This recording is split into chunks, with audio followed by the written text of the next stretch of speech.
Welcome to the Vol Bros. My name is Evan. This is my brother Rustin, and we are two Vol Bros who are actually bros in real life. And we have a really special treat for everybody tonight.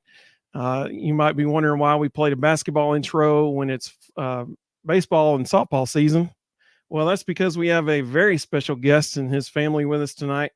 Uh, One of the newest signees transfers to Tennessee basketball is Mr. Felix Okpara. He played the last 2 years at Ohio State. Sorry, Felix, I'm not going to say the Ohio State University because it drives me crazy when people say that.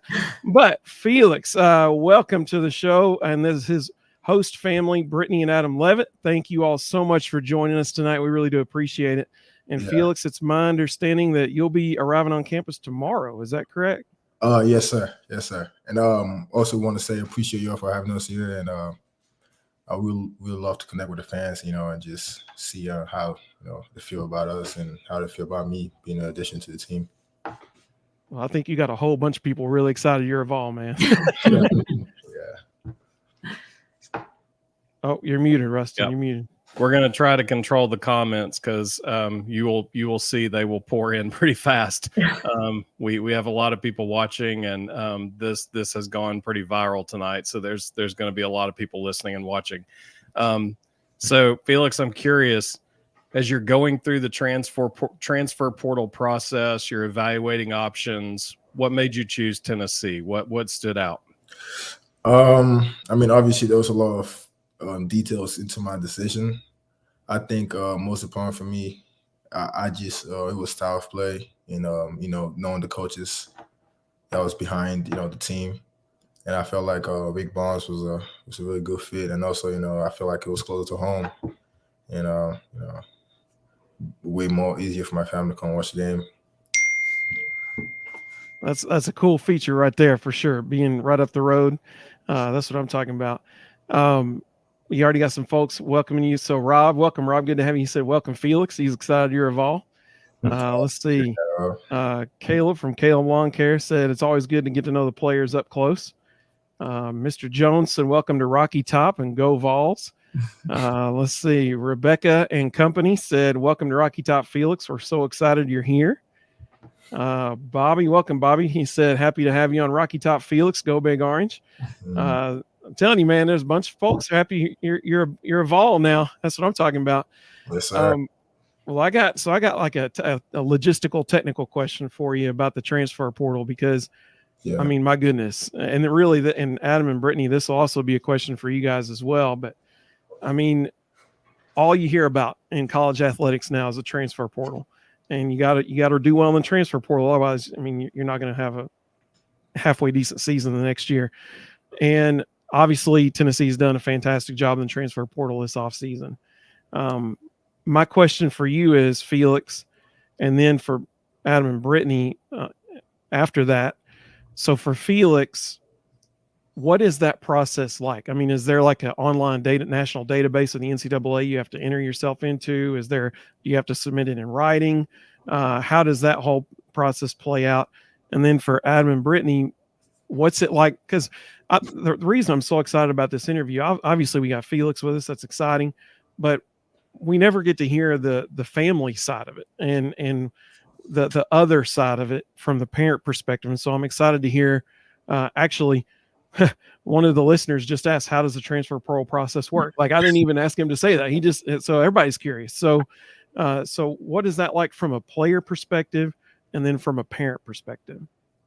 From my perspective, so I mean, it's really I don't think it's that the starting process really not that hard. You just got a form you gotta fill, then you submit it, and you have your your head coach at your school or your people like they take care of. They have people take care of the stuff.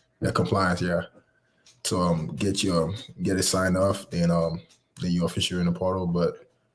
It's the business after that. It's really breathtaking and time consuming because you get a lot of calls and it's my phone was blowing up for like day two, so that was really stressful. And I'm the type of person like to keep things private, but it was just like a lot of text coming in. And at some point I had to turn off my phone and just take a breath. Yeah. So that's on my side though. Yeah, I think the hardest part for us was, I'd say the hardest part of the transfer portal process is, we love the coach up there, Jake Dealer, and had a great relationship with him for the last 4 years. So it was the difficult part was telling him, after we'd made our decision, we love Jake, we loved Ohio State. There was nothing negative towards him, and that was kind of the hard part was, telling him like we just feel like there's a better option out there.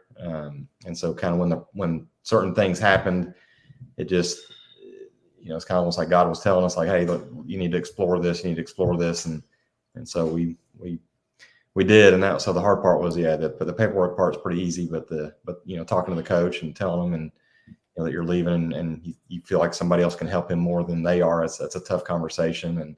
Again, especially with the one that we care about Jake and like them, and we just wanted to through the whole process not say anything negative ever about him or Ohio State or any of the players. He got great relationships with the players that he played with and 2 great years there, but we just felt like this was a better opportunity. So and you want to do it quickly because you want to get in this. The reason we're going up tomorrow is he starts May term on the 16th. So you want to get it. You want to be in by the end of April, committed to your new school, so that you can get in there and get to work. So that's Division I athlete life is tough, and it is. They embrace it, and he embraces it really well, and he wants to get up and get with all the coaches and start getting to work on next season. So that's so Felix, when you entered the transfer portal, did you already have 3 or 4 schools in mind that you were like, okay, this is probably going to be the right fit? These are kind of my short list, or were you just wide open? Yeah, I definitely had a couple of schools, but I can't really say right now, but I definitely had 2-3 schools I was looking at. Tennessee was definitely one of them. So then I just felt like after the visit, it was the right place for me. Right. So I'm curious because if I remember correctly, you just entered the portal. You didn't enter with a no contact tag, right? Yeah. It was crazy. Yeah. So you got my number. So right. So that's my question. So if you enter with the no contact tag, it's open season. How many phone calls were you averaging a day? I can't remember. It was like back to back. First day was 30 coaches within like a 4 to 5 hour period. And we made a list the first day, and then we kind of we talked because he was still in Ohio the first day. So the phone numbers were Adam and Felix. So they were taking calls, but somehow they got my number too. So I was getting texts. So we kind of, they're always going to find a way. And so at the end of the day, so it was like a 4 to 5 hour period. I think we got that many calls. So we came home, we just started making a list, comparing from Felix's to our phones, all the colleges and the coaches. And we responded to every single one of them. But then we made a list of like, hey, these are the ones, coaches, we're going to specifically call back. We knew, hey, this school wouldn't be a fit for you. It's a whole different time. I mean, we made it kind of a short list. We did respond to those. But out of the ones, Felix said, I want to go to Tennessee first. So. And we're thankful for that. A couple other folks commented. Tennessee Junior said, welcome to Rocky Top, Big Dog. Looking forward to watching you ball out. Mr. Jones said the SEC in Tennessee just means more. That'll be a phrase you hear all the time. It just means more in the SEC. Brittany and Adam, my question for you guys, from a fan's perspective, we think Rick Barnes is the man. We think he is just a genuinely good guy. I mean, we get glimpses into him from even Dick Vitale, who, as Dick Vitale this past year was undergoing cancer treatments. Come to find out, Rick Barnes was texting him almost every single day, telling him he was praying for him, telling him all this, awesome things. So that's the perception of Rick Barnes we have, that he is a genuinely good guy. So having been on the inside now, what was your impression of Rick Barnes? Yeah, I think we got the same impression. I mean, obviously, Jake up at Ohio State, he was a good Christian man, but and so that was important to us. And it was important to us in Felix's new destination to have a good Christian man leading him and pouring into him. Basketball's a short season of life, but eternity is much longer. And so that was definitely one of the things that we prioritized when we were looking at schools. When we met him, just a great man. He's got 2 grandkids from Uganda.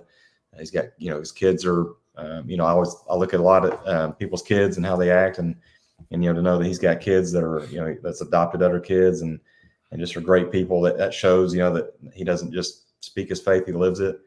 So that was really important. I personally could have sat there and watched film with him all day. I love doing that, and that was one of the highlights of my visit there with Felix.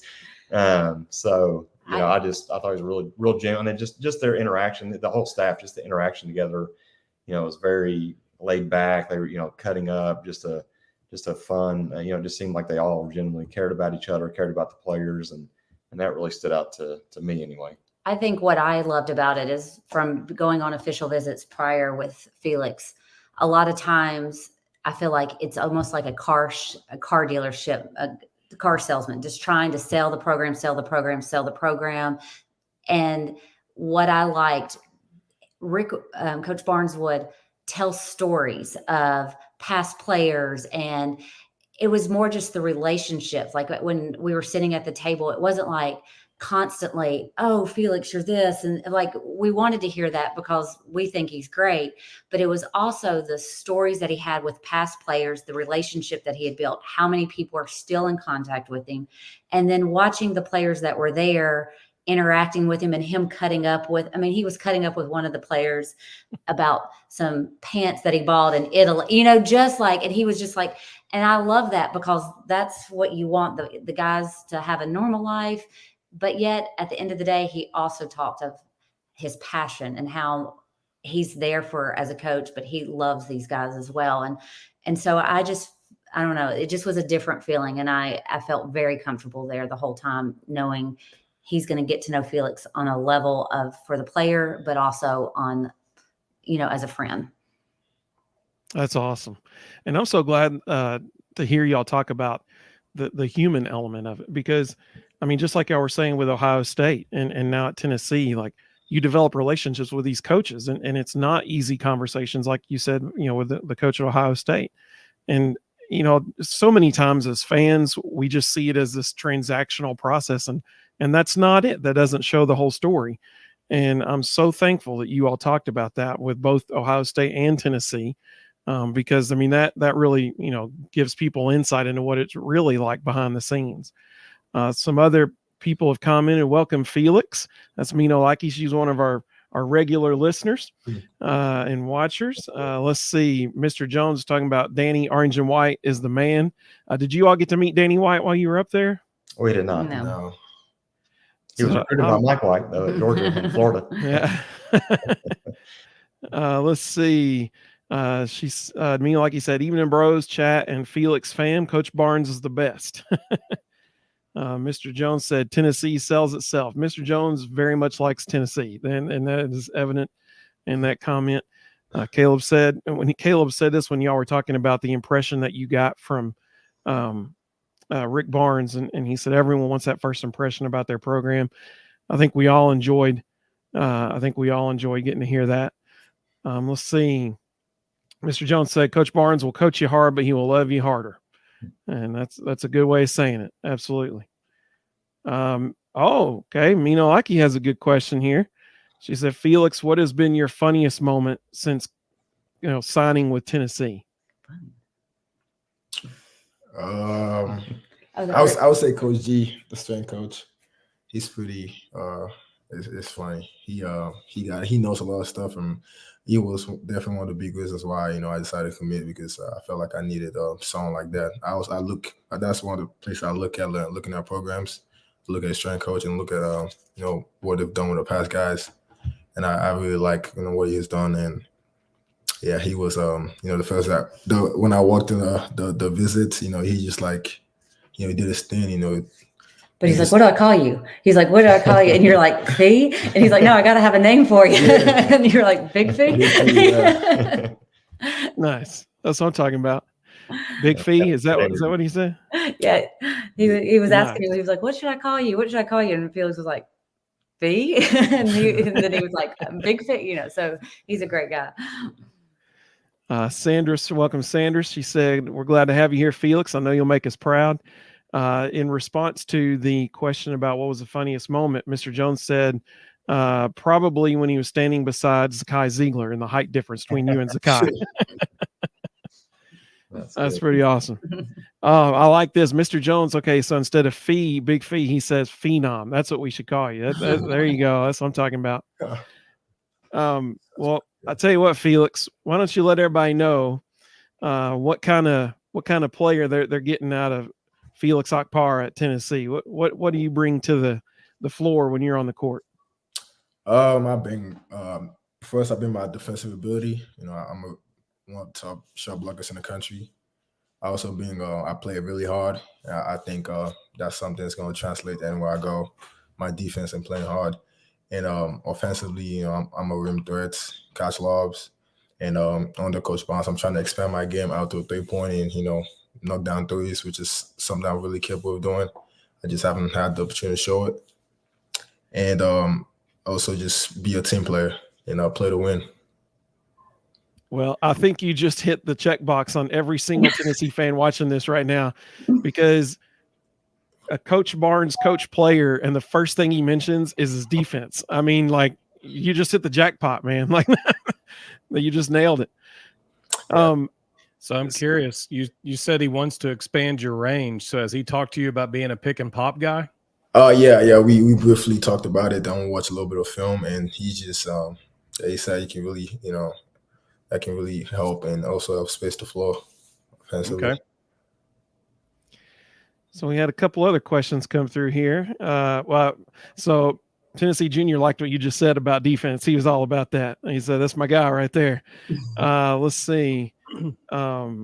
Sanders asked, "Have you met all the other players on the team? Have you met your team? Like, for example, I know Igor Milicic got there today. Have you met those guys yet?" No. We've texted though. We in a group chat, so we texted. So I'm gonna meet him tomorrow though. I'm curious because Tennessee lost a few senior veteran guys. Who's running that group chat? Who's kind of taking the reins as the leader of this team? I mean, Z still. He. Okay. I used to just got an introduction. Telling the name, and Cam popped in a little bit and just make some sly comments. So Cam pretty funny. Let's see. So Alpha Man 06 asked a question. Y'all kind of addressed this earlier, but he said, "What made you want to leave Ohio State?" I'm happy that you did, but what made you want to leave? And earlier y'all mentioned just you felt like a better opportunity. You have anything other to add other than that? Obviously, I love Jake. He recruited me since I was a sophomore, junior in high school. Have great leadership, and it was definitely nothing to do with him or the players he was bringing in. I just, I had to sit down, and just with my family and just pretty much figure out what I really wanted to do and what was going to be best for me. Absolutely. And, I had goals set up for myself, and I feel like I'm really close to achieving the goals. I just need a little more boost, and I feel like right now Ohio State was in the right place for me. And I know a lot of people are going to hate to hear it, but it's just, at some point you have to take a next step, whatever you want to do in life, you got to take risks. And I feel like for me, this is the right one. Well, I certainly think that with you and the other players that have transferred in, and maybe Chaz Lanier in the future, I don't know. We're waiting to see on that one. Maybe, I don't know. But with Zakai returning, with Jordan Gainey returning, with Meshack returning, I mean, I don't think this team is going to take a step backwards at all. So I mean, they just made it to the Elite Eight. I certainly think with the guys you'll already have on the roster, you're very capable of making it to Elite Eight again. So the future is certainly bright on Rocky Top in that regard. A couple other questions came through. So Ricky asked, "Has your little brother ever beat you in a game of horse?" Nah. Which little brother? Yeah. Probably. Let's see some of the other questions. Sonny Jeffers, welcome, Sonny. Said, welcome to Rocky Top, Felix. Wishing you and yours nothing but the best. Absolutely. Oh, here's a good question. Sanders asked, what team are you most excited to play against this year in the SEC? It's a good question. I would say Georgia, because I feel like I have finished business with them. We lost to them in the NIT at Ohio State. I just felt like we should have won the game. I just want to unfinished business with them. He's 1-0 against Alabama, so he's already off to a good start. Hey, that's what I'm talking about. That's what I'm talking about. Well, thank you all. So, we got one more question. Sorry about that. Let's see. I told you people are going to ask it. Oh man, Alpha Man 06. That's cold. They said, are you looking forward to seeing some real football? Yeah, that's cold. I know. Okay, so Felix, I will say this.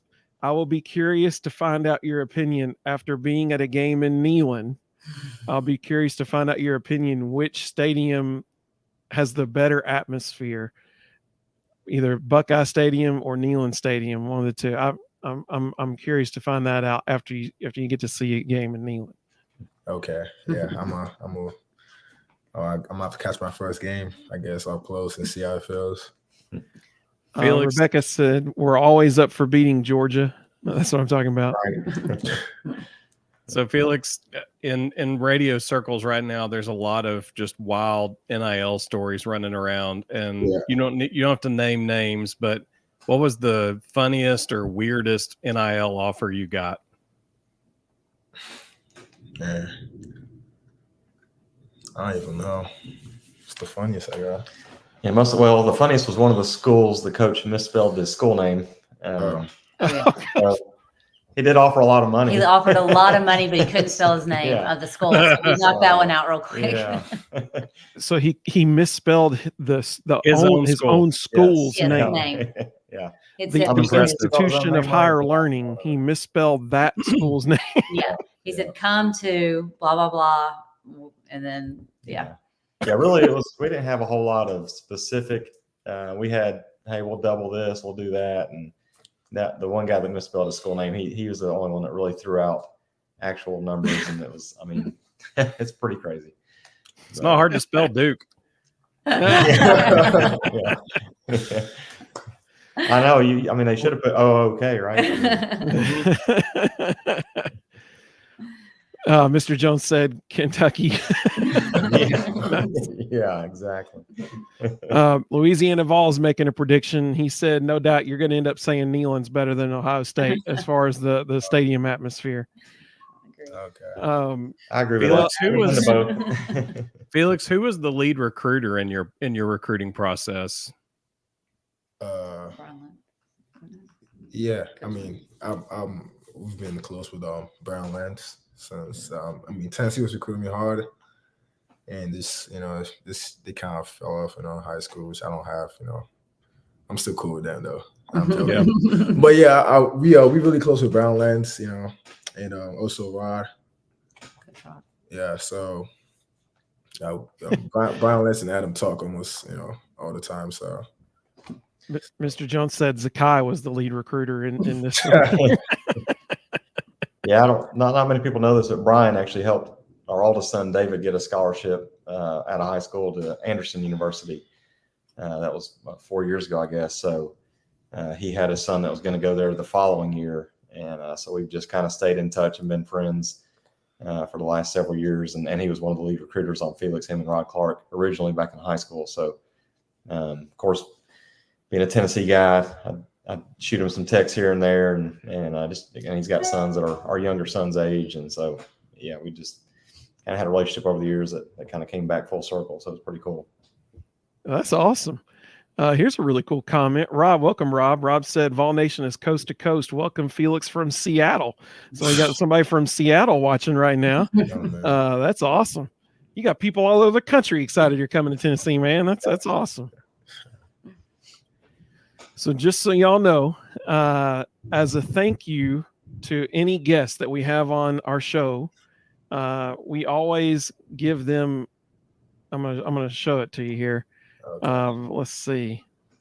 I thought I had it ready. Oh, there it is. So we always give them a shirt that says Honorary Bro, because like it's the Vol Bros, and so now you're an honorary bro. Adam and Felix, both of y'all are honorary bros. Brittany, you're our first honorary sis. So you're the first one. But here's the thing. I don't know if I can legally give you this shirt or not, but from the inside. Yeah, that's true. I don't want to be like the reason that Tennessee gets put on like impermissible benefits investigation or something. So normally we send that shirt to every single person that joins our show. So we're going to have to do a little research this time to make sure that like we're going to talk with compliance and find out if it's okay for us to give you that shirt or not. But we're going to try. I'll put it that way, but we'll see first if it's legal or not. Appreciate it. But we are so appreciative of you guys. Thank you so much. Rustin, you have any? Oh, we do have one other question. Then I'll ask if Rustin has any last question. Sandris asked, when you were at Ohio State, did you play against Texas or Oklahoma at Ohio State? No, man, I didn't. We didn't play them. So that'll be a new experience in the SEC as well. A lot changing in the SEC next year. Yeah. Rustin, did you have any final questions for them? Just Felix, I'm just curious. What's your goal? What do you want to do at Tennessee? I want to win games and better myself, and I feel like if those two come hand in hand, I can reach my ultimate goal, make it to the NBA. So, what major are you in? I'm a business major. Okay. Yeah. Awesome. So actually, Jeff Puckett, welcome, Jeff. He just asked that same question. He wanted to know what your goal was, and he said, "This is awesome. I love that he chose the Vols. Absolutely, absolutely. We're excited too, 100%." Well, Felix, Brittany, Adam, thank you all so much for joining us. I've loved this because not only do we get the perspective of someone who just went through the transfer portal process as a player, but also from his family. And so this is really exciting. Some folks asked, what's the connection? We were fortunate enough to know Brittany and Adam for a long time, and Felix grew up in Nigeria, and now they are his host family here. And so we're excited that we got to be a part of this evening for you. Mr. Jones said he's going to be majoring in wins. There you go. That's what I'm talking about. But thank you all so much. We are indebted to you. Thank you so much for joining us. Appreciate it. We really do appreciate it. Always good to talk to you guys. Y'all have a great evening. Yes, Yeah, thank you you. too. Bye. Thanks, you too. Thank you. See you guys. Well, that was awesome. Ricky Allison just asked, did I pronounce Okpara correct? And I did, Ricky. So Ricky is the voice of the Seahawks, where Felix's younger brother goes to school, and so I knew he knew how to pronounce it, and so I pronounced it correctly. It was Felix Okpara, and I have Ricky to thank for that. Super cool interview. That was awesome. That was so cool. That is, and like I told them, I'm so glad that we got to hear the human side of it, and it's not just transactional. It's there are humans that you develop relationships with, like the coaches at Ohio State and now the coaches at Tennessee. That was so cool getting to hear that, and how they didn't want to have to tell their coach at Ohio State that they were going to be transferring, but it's a hard conversation that they had to have. That was really cool. And thank you again to Brittany and Adam and to Felix for joining us. That was really awesome. Well, we got some other stuff going on in Vol Nation right now. Lady Vols basketball just got another transfer. Tennessee's baseball team just played tonight. Which of those two things you want to talk about first? We can start with baseball because we haven't actually discussed the weekend either, so we can go to that. That's true. Okay, that's a good point. So Tennessee coming off a series victory at Vanderbilt. They won 2 out of the 3 games there. Tonight, they beat Belmont by a run rule. 10-0 in 7 innings. Mr. Jones. Mr. Jones said, I bet the Ohio State coaches were in volunteers, but nice. Well played, Mr. Jones. Well played. So what'd you think about, I'd say, so I thought it was interesting. One thing before we talk about baseball, tonight we found out from Tony Vitello that in a presser that Ricky said, I tried to talk to Rustin earlier, but his guards wouldn't let me get too close.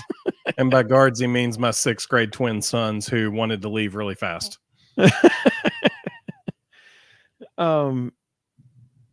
So we found out about AJ Russell tonight from Tony Vitello that he actually threw a bullpen earlier today.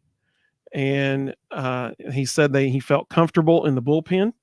And so the next thing that they're going to do with him is they want him to throw a bullpen to Tennessee's own hitters. So in my opinion, that means we do not see him until at the very earliest, the SEC tournament. And I'll be kind of shocked if we even see him then. To me, that sounds like maybe in the postseason. I would say maybe in a regional. I doubt we'll see him beyond that. That's just my personal opinion. But that's what it sounds like when you hear that coming from the head coach. I wouldn't be surprised if they got an opportunity in the SEC tournament to get him like 1 inning of relief work just to get some live action.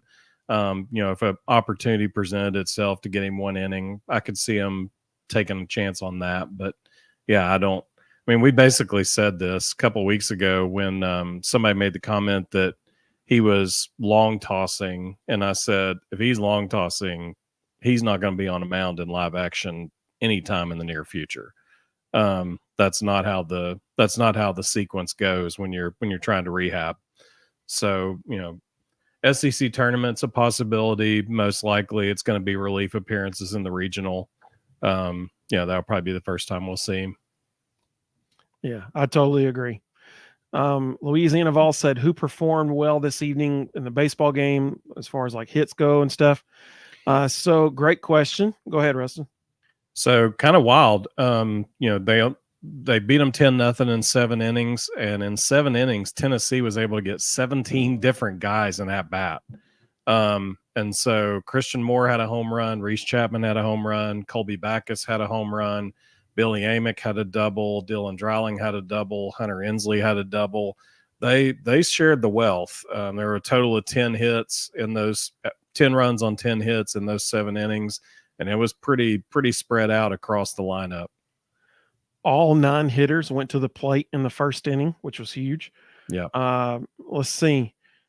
Christian Moore, Mr. Jones said Christian Moore hit his 24th home run. He did, tying the single season home run record at Tennessee. So Christian Moore is now 1 home run away from being the single season record holder for most home runs at Tennessee. So that is awesome. I hope he gets it this weekend. That would be incredible to be able to do that at your home park. That'd be awesome. It's actually 6. It's actually more impressive, in my opinion. It's more impressive what Christian Moore's doing because the record he's breaking was with the old death bats. Sure. He's using a BB core, which has nowhere near the pop that the record holder bat was using. So, I think his 24 is actually more impressive than the 25 record holder. Louisiana Vols said, did Burke play? He did. He went 1 for 3. He had a single to left field that he tried to stretch in a double. Didn't work out for him, but basically he hit it too hard. Yeah. The ball hit off the wall so firmly that the guy was able to pick it up and throw him out a second. And he was trying to stretch it into a double. Alpha Man 06 said, how can we order a shirt? That's a great question. And I have the answer. Let's see here. I'll share my screen. So at thevolbros.com or just volbros.com, either one, in the top right corner, you click on shop and our merch shop shows up. And man, oh man, look at all these awesome shirts. These are so cool. We got phone cases. You can get pickleball paddle sets on here. I mean, like, it's the bomb, man. There's our honorary sis shirt. There's the honorary bro shirt. They both come in multiple different colors. We got battered Vol syndrome survivor shirts. I mean, like we got all kinds of everything, school shirts, all kinds of stuff. So that's how you can order it. Thevolbros.com. Thevolbros.com. Mino, like you said, I have to get an Honorary Bro shirt soon.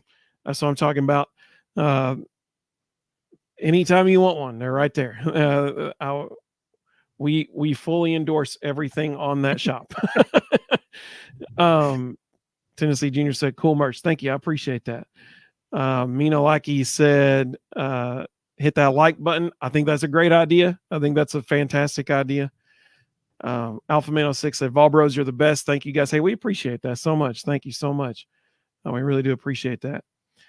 Speaking of Blake Burke, Louisiana Vols said, I hope he gets back into rhythm. He was hitting a lot of doubles. It's been a minute since he's had a double now.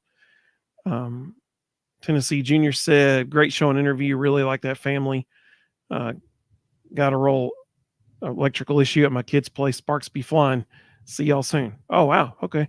It's lightning here outside. You can see the lightning behind Rustin there a couple times, but hopefully your kid's place is okay. Hopefully everything's all right. So another good thing from tonight, you got to see a lot of pitchers take the mound. You got to see a lot of guys get some work. Another, probably the play of the game was Billy Amick diving down the, hard line drive down third baseline. Billy Amick, web gem of a play, makes a diving catch. It reminds me of the scene it was literally the exact scene from Major League when Bob Uecker turns it over to the other guy and the dude hits a hard line drive down the left field line. The guy's nervous and he goes, fly ball, caught. That was the exact play we saw from Billy Amick tonight. It was beautiful catch, just a beautiful catch. But I mean, anytime you can run roll a team and really 6.5 innings, because Tennessee didn't even have to hit in the bottom of the 7th. Anytime you can do that, that's a good day. You're playing well when you do that. What'd you think about the Vanderbilt series? I was a little surprised at how Sunday went because that left-hander has not pitched as well against everybody else as he did against us. But I do think Friday and Saturday they played really well. I don't think anybody could complain about anything that happened either of those days. And they just ran into a dude that caught fire on Sunday. He was hitting spots. He established his fastball down in the zone early. Somebody made a comment a minute ago about Blake Burke. One thing I've noticed is he's not seeing a whole lot of fastballs in the zone anymore. Like the fastballs he's hitting are typically out of the zone. And the reason he's hitting a lot of singles is he's typically having to hit a curveball or a slider. He's not seeing a whole lot of fastballs anymore. And that's, that to his credit, he has not gotten frustrated with that. A lot of power hitters would kind of freak out and start free swinging, which has always been a issue with him. And he's stayed patient and been okay with walking and been okay with singles. And, that's to his credit. I think what you'll probably see is once we get to the regional and teams maybe don't have as good of scouting reports as SEC schools do, you may see him all of a sudden have an offensive explosion because people aren't quite positive how to pitch him. And the caliber of pitcher that we'll face in the regional are not SEC frontline starters. So, they're going to make mistakes. They're going to hang curveballs. They're going to leave fastballs over the middle of the plate. And I would not be surprised at all if we saw Blake Burke just absolutely destroy baseballs in the regional. And it'll be on his home field. So that'll be nice. The comfort of playing on your home field. I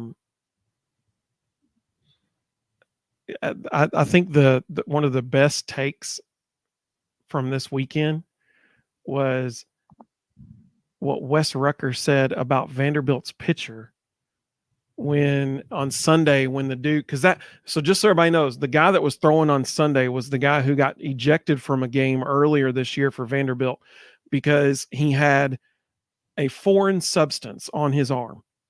and he kept touching his arm, like his forearm up. It'd be this arm. So he's left-handed. So it was his right arm, and he kept touching his right forearm during the game.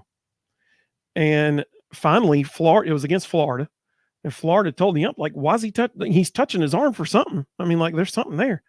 The umpires go out, check his arm, and they decided, no, he's got something on there. He's ejected. All right. During that game on Sunday, the pitcher looks over at one point after he gets a third out. I can't remember what inning it was.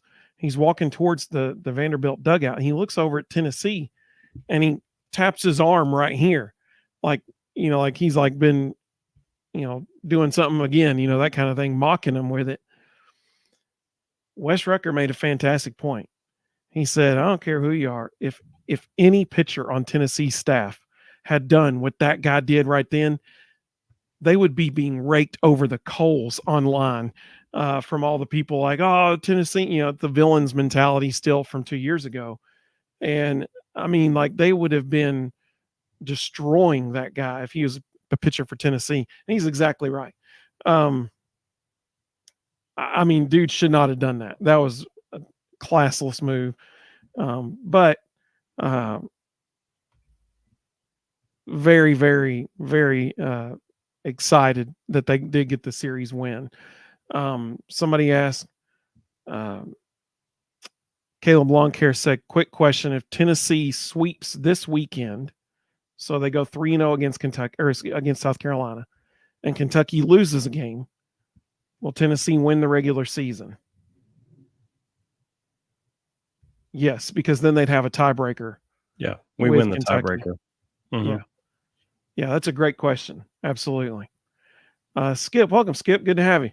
He said, great show, bros. Thank you for having these wonderful Christians on your show, and so glad he committed to the amazing Vols. Amen, bro. I totally agree. Absolutely. They're a great family. I mean, they're just a great family.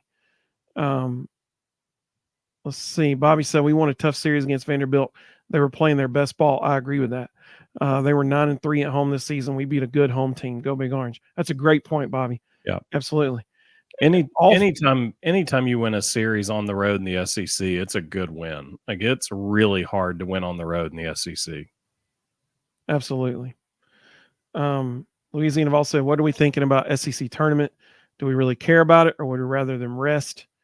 I think it depends on who you ask, and I think it depends on who you ask in public or behind closed doors. I think that's a fair assessment. I mean, if you ask anybody on that team, they're all going to say, yeah, we want to win. The coaching staff, I mean, let's think about it. All right. So the SEC tournament's it would end on a Sunday, I believe. I could be wrong. It might be a Saturday. But then, so if you win that, you have 5 days max between when you win and when you play your first regional game. Some people say, hey, that's good. You stay in the flow of things. Some people say, well, if you lose early in the SEC tournament, then you really have a little over a week to rest up, get everybody healthy, which, I mean, let's be honest, at this point in the year is a benefit. But do you really want to, do that as a competitor and you want to win? I mean, I can tell you right now what Rustin's going to say. But my opinion is, here's my opinion. And then I'll let Rustin give his opinion. My opinion is you need to make it to the semifinals. And the reason I say that is because if they make it to the semifinals, I don't think what happens after that would matter. I think they still get the number 1 overall seed. People immediately say, oh, no, we don't want the number 1 overall seed, because people say, yeah, exactly. Because, and people say it's cursed because of the last 28 seasons, the number 1 overall seed has only won the College World Series one time in the last 28 seasons. That stat means nothing to me, because okay, what all that means is you had 63 other seeds that could win it. And so, I mean, in that time period, how many in the last 28 seasons, how many times has the number 2 seed won the tournament? If you single it out like that, how many times has the number 3 seed won the tournament? I mean, like, I guarantee you, if you go through, there's not been a seed that's probably won it more than twice in the last 28 seasons. So, I mean, that stat means nothing to me. You want to be the number 1 overall seed, because that means that when you get to Omaha, you theoretically have the easiest path to the championship game. Like, you want to be the number 1 overall seed. I don't get that about, I mean, listen, I'm not superstitious, but I am a little stitious. And even I, as being a little stitious, I couldn't care less about the last 28 season stat. Give me the number 1 overall seed, because that means, in theory, you have the easiest path to the championship game in Omaha, which is all that matters. And so, in my opinion, I will say this year, if the rankings hold as they are right now, 1, 2, 3, and 4 are all going to have a super regional against 4 extremely beatable teams. Like, the top 10 teams in America are all elite, and they could all beat each other on any given day. Number 11, 12, 13-ish can compete. 13, 14, 15, 16, not so much. So if you're 1, 2, 3, or 4, the way the rankings currently sit, 13, 14, 15, or 16 are going to be a pretty easy super regional. So, in my opinion, you just mentioned national rankings. And right now, the national rankings are number 1, Tennessee, number 2, Kentucky, number 3, Arkansas, number 4, Clemson, and number 5, Texas A&M. Okay. That doesn't give you a lot of wiggle room, because 4 of the top 5 teams in the country are from the SEC. So if Tennessee goes into the SEC tournament and they lose first round and Kentucky wins it all, Kentucky's going to leapfrog them and be the number 1 team going into the NCAA tournament. So in my opinion, in order for Tennessee to assure themselves a number 1 overall seed, they have to make it to at least the semifinals. If Kentucky beats them there might still be an issue. They might still get leapfrog. If by some chance Kentucky wouldn't beat them in the semifinals. They'd be in the opposite semifinals, so that wouldn't be an issue. So if Kentucky beats Tennessee in the championship, I still think Tennessee ends up number 1 overall seed. If by some chance, I don't know. Yeah, the more I talk about it, the more I'm talking myself out of it. If Kentucky wins the SEC tournament and Tennessee doesn't, it's hard to see a scenario where Kentucky's not the number 1 overall seed. I mean, that's just the way it is. So forget it. I'm saying go for it. They'll win the whole thing. Win the SEC tournament. Don't lose again. Keep winning, and win in Omaha. That's my thing. Green Wave said, "I want the number 1 seed. Let's go." Absolutely. And he said Kentucky needs to stick with basketball. Caleb Longcare, I said, I know what Tony thinks. Win everything. You see, I love Tony V's coaching mentality. I agree, man. Absolutely. Rustin, what's your take? What do you think? That's what he says publicly. Exactly. You're right. Exactly. I think, yeah. And you need to recognize when coaches are using coach speak. After the game Sunday, Tony made the comment, and he makes this comment a lot.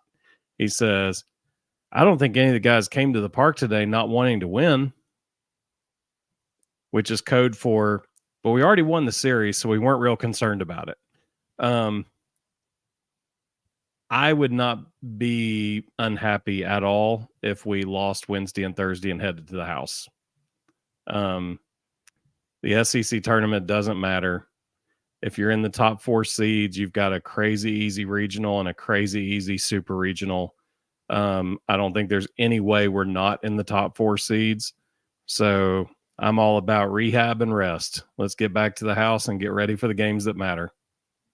I agree with that. as far as like, I don't see any scenario possible. If Tennessee goes over in the SEC tournament, like you just mentioned, I still think they're a top 4 seed.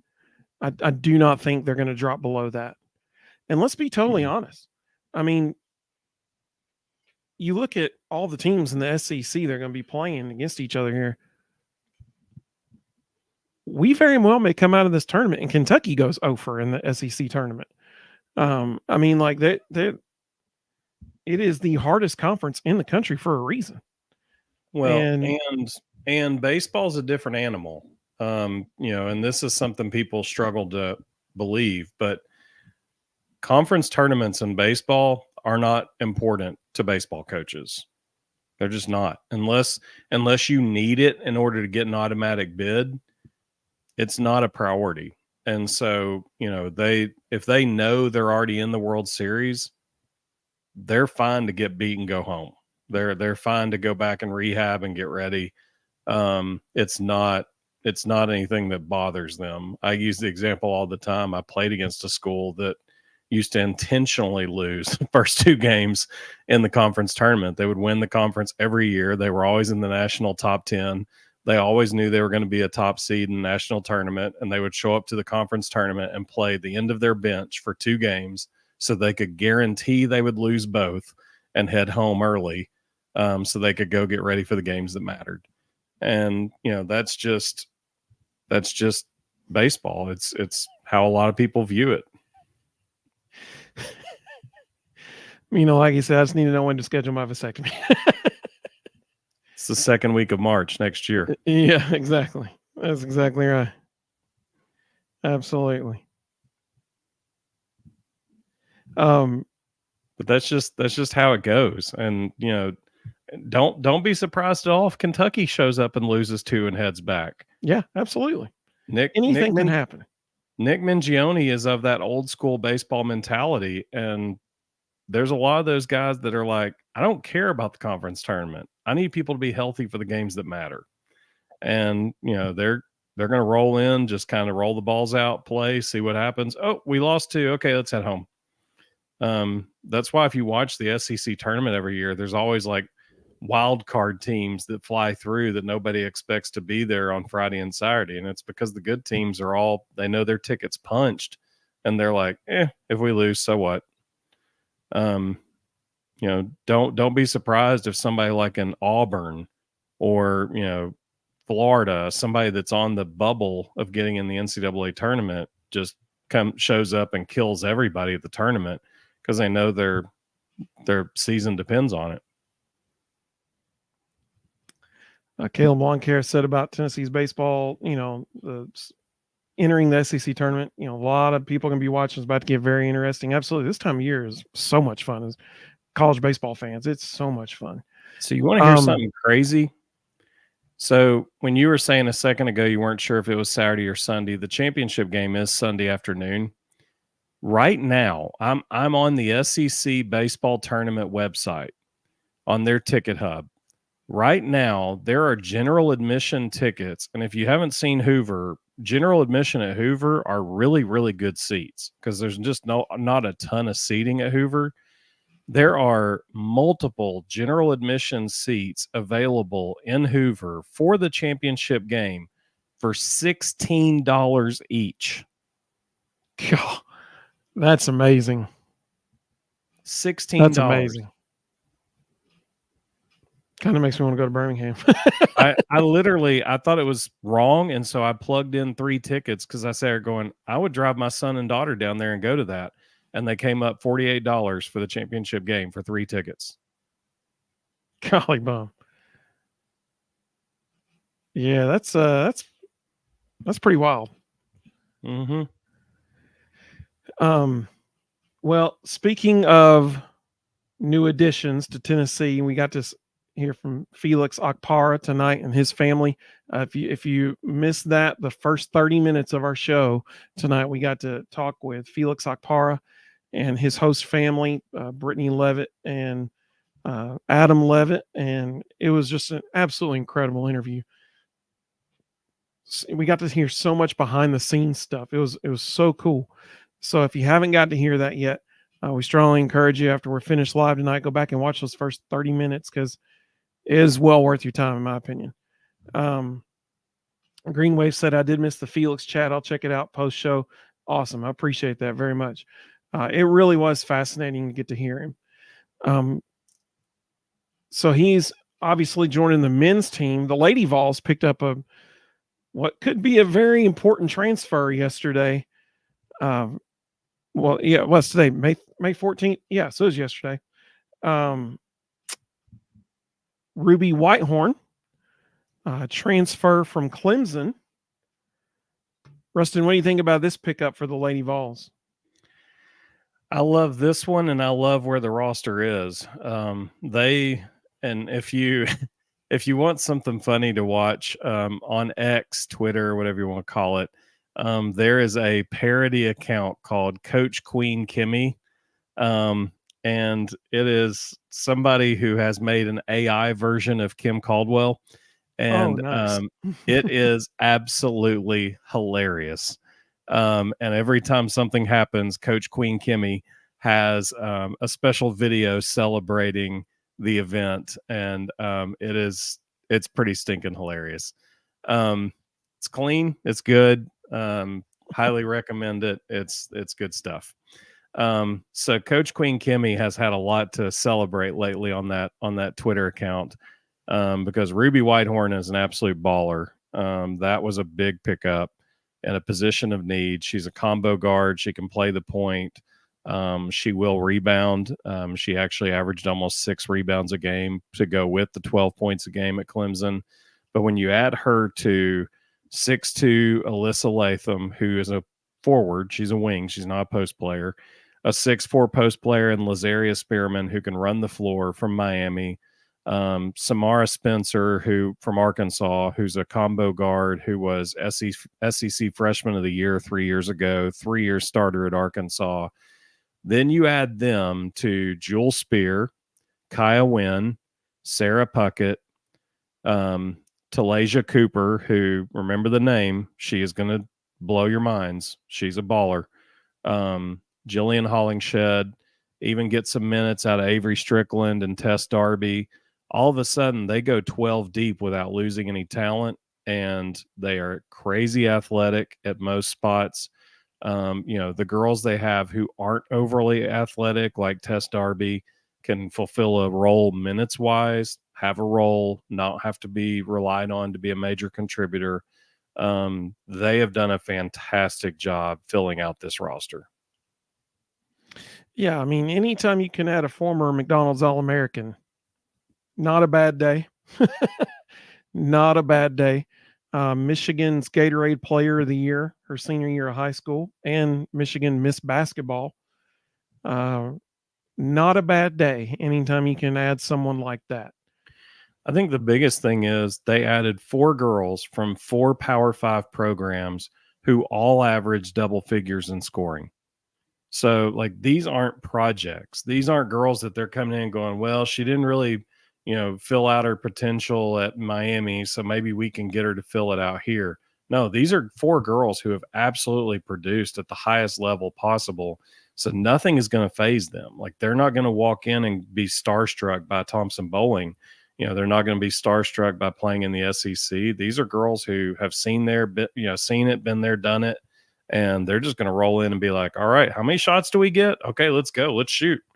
Yes, I mean, this is really, really good. If you're a high school basketball player and you like to shoot the ball, this is an easy sell. Coming to Tennessee Lady Vols right now. Coach Caldwell's comments about Ruby was, I'm really excited about what Ruby will bring to the program. She's one of the best downhill scorers I've had the opportunity to see, and her athleticism will help us greatly on the defensive end. So those were her comments about Ruby Whitehorn. Couple of the comments that have come through. Eric, welcome, Eric. Good to have you, buddy. So what's up, Vol Bros? Excited about all Tennessee athletics. Our Vols is a everything school. Absolutely, man. And regardless of what national media says, ain't nobody can take that from Tennessee. Go Big Orange. It's interesting you mentioned national media because the first, way too early top 25 for ladies basketball came out yesterday, and the Lady Vols were not on it. And I think that is bulletin board material, personally. I think Coach Caldwell can be like, listen, obviously people don't believe in what we're doing. Go prove them wrong.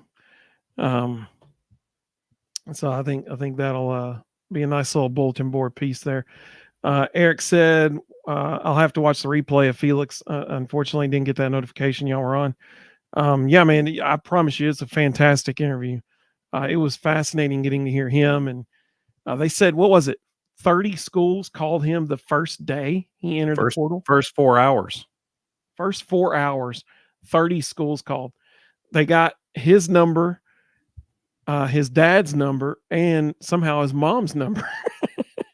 And even though that one wasn't listed, his and his dad's were the only two that were listed, and somehow they found his mom's. Yeah. So 30 different schools contacted him in the first 4 hours of entering the transfer portal. My favorite part of the interview, he wouldn't name the school, but when he said that one of his NIL offers, the coach misspelled his own school's name on the NIL offer.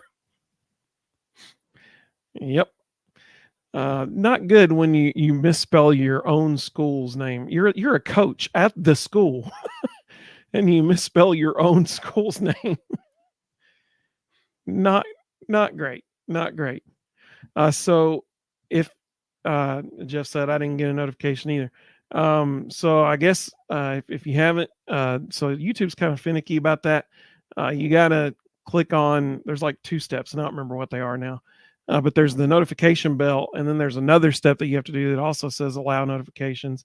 I can't remember all the steps, but Eric said excited about Felix, and that's why about every Power 5 school wanted him, because he's a good center. Can't wait till he's Tennessee next season. Absolutely. One of the best answers he had as we asked him, what are you going to bring to the table? And he said, my defense. And I'm like, well, that's why Rick Barnes wants him right there. I mean, like the first thing he said was he talked about his defense. And as we all know, that's what Rick Barnes loves. And so, like he said, unsubscribe and resubscribe.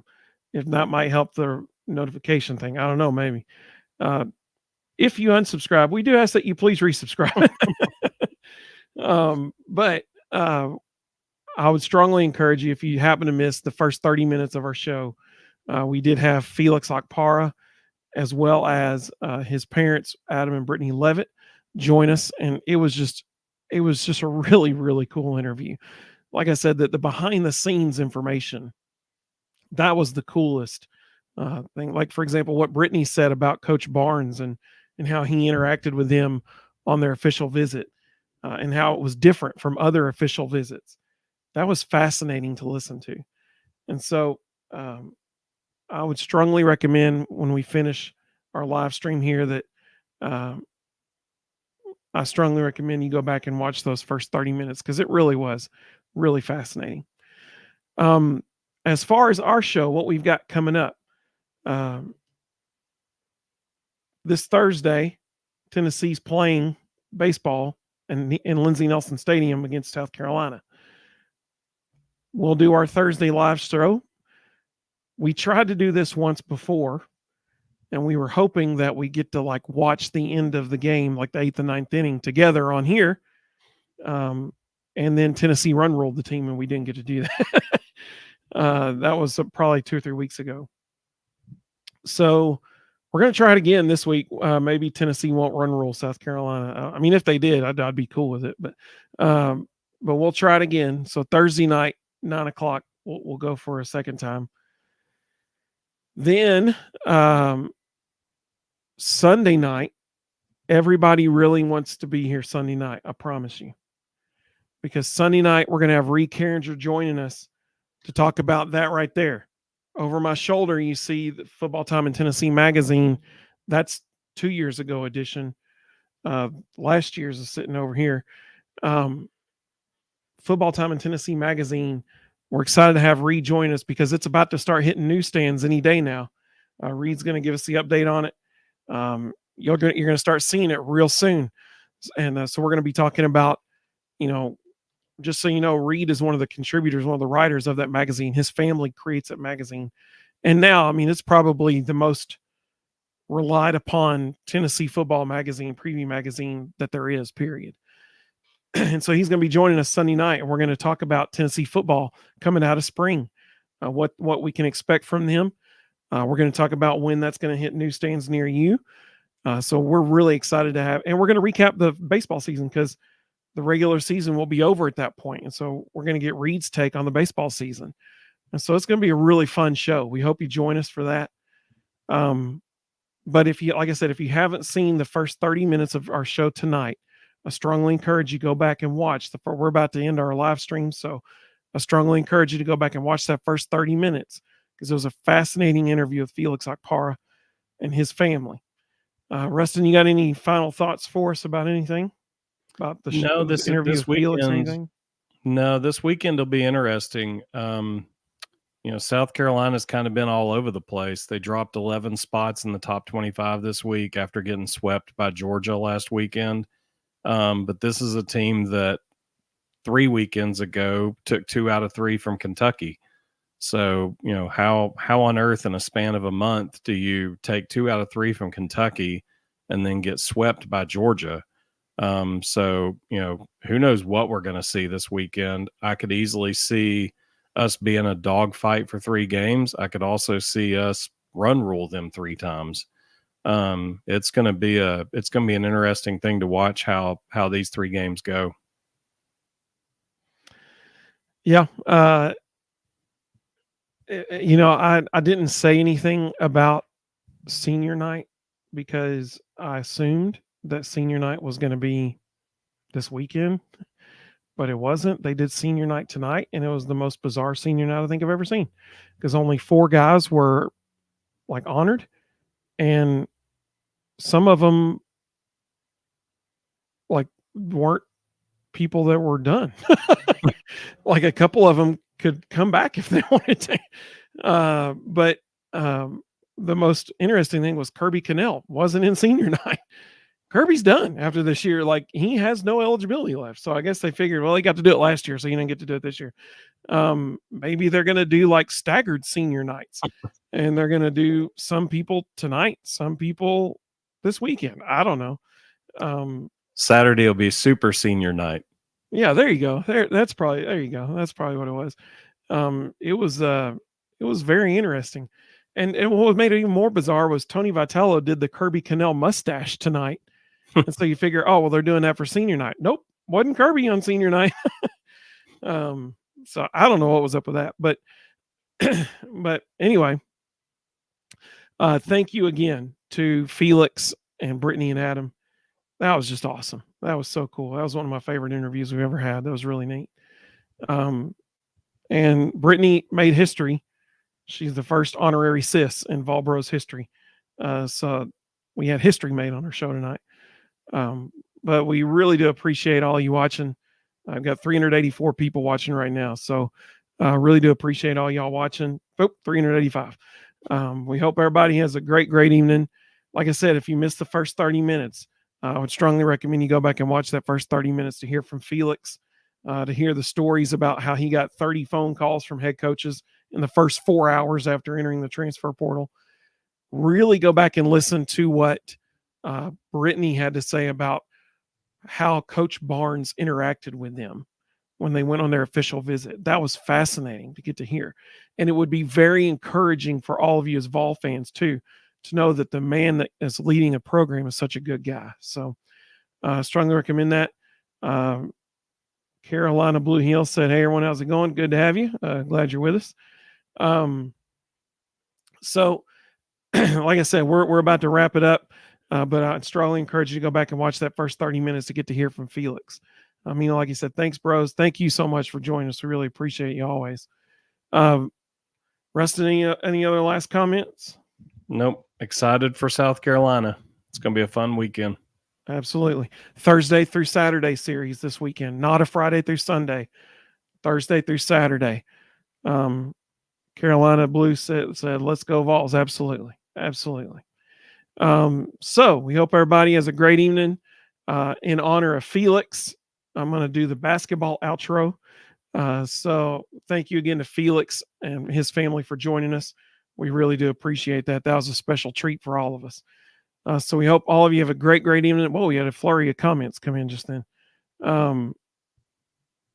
Jeff said, thank you guys so much. Hey, man, we appreciate that so much. We really enjoy doing this. It's a lot of fun, man. We really do appreciate that. That's very kind of you to say. Thank you. Carolina said, baseball #1 win in the Natty.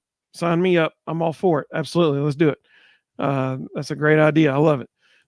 Jeff, we appreciate your comments, though, buddy. Thank you so much. We hope all of you have a wonderful evening. We look forward to seeing you Thursday. In theory, we'll see you Thursday and we'll watch the last 2 innings of the game together. That might not happen. They might run rule them. I don't know. We'll see. But we're going to try at least. So we'll see you Thursday night to watch the end of that Tennessee baseball game. We hope all of you have a great evening.